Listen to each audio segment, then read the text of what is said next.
Thomas Bergstrom says, do you think Hayden Christensen and Ewan McGregor will return as Force ghosts in Star Wars Episodes 7 through 9? Don't do it. I wouldn't bet the house against it. Especially with McGregor. Yeah. I mean, Christian and I did a 4-week series called Jedi Council, and one of the guys who did that with us was Paul Enns, who's a very long-time friend of mine, and he's the former director of Lucas Online, actually, and he was on set as they were filming all the prequels.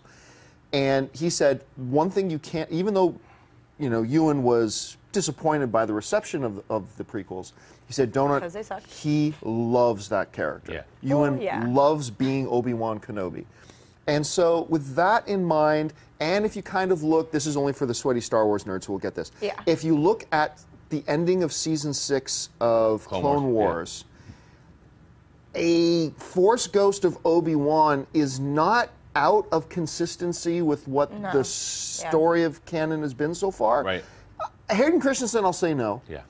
Ewan McGregor, I'll say no, but don't bet hard against it. I think there is a possibility there. I think we're going to see Ewan McGregor as a Force ghost. I don't think we'll do Hayden Christensen because, again, I think J.J. Abrams being he understands what people like and don't like, and that's one of the biggest complaints was Hayden Christensen even getting replaced. So you don't think we're going to see an old man Jar Jar Binks? Oh my God!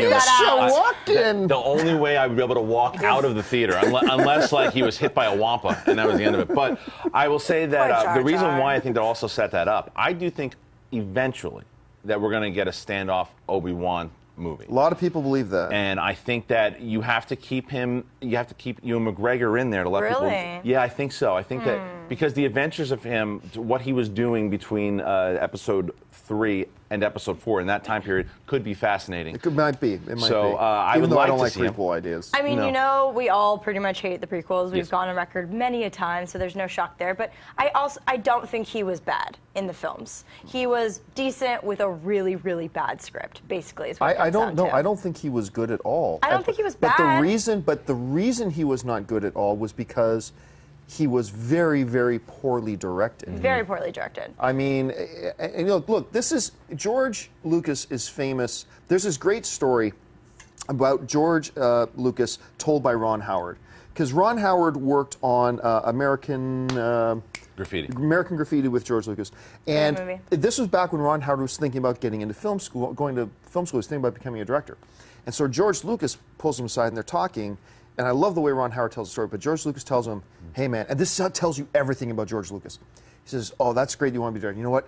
Get into animation. Go into animation. And Ron Howard said, really? Why? Because then you don't have to worry about actors. You don't have to work with actors. And really, when you look at the prequels, that's what it is. Yeah. It's George Lucas with this vision, which is an incredible vision. Just don't direct And it. okay, no, just stand in front of that blue screen and read those lines. Yeah, just read it however. Read it however. I can't remember which actor it was, but someone said, I think it was during the first Star Wars, when he walked up to one of the actors and said, do it again, but do it better. And then he walked away. That was his direction to the actor. And he was like, okay, we're on our own here, guys. Yeah, I think it's a possibility, but I personally, I don't know. I kind of rather see someone else. I know for keeping it somewhat consistent with the character, it would maybe make sense, but I just want to get that bad taste out of my mouth and start fresh. So I think he deserves another chance, though. It's not about him. It's about what serves the story. But that's what I mean. Yeah. But that's why I think he deserves another chance, because his talents serving the character of Obi-Wan. That's why I think that he will be good for the role. Did you think he wasn't awful either? No, I thought I agree with John in the fact that I think that he was just given garbage to work with, and he just wasn't directed the way he should have been. Liam Neeson looked bad.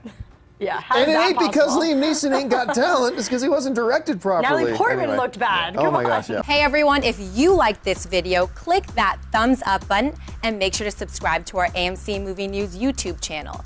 It's free and helps you stay up to date with all the latest movie news, as well as our daily AMC movie talk show. Also, make sure that you follow us on Facebook and Twitter to stay up to date with all of our special promotions, contests, and prize giveaways.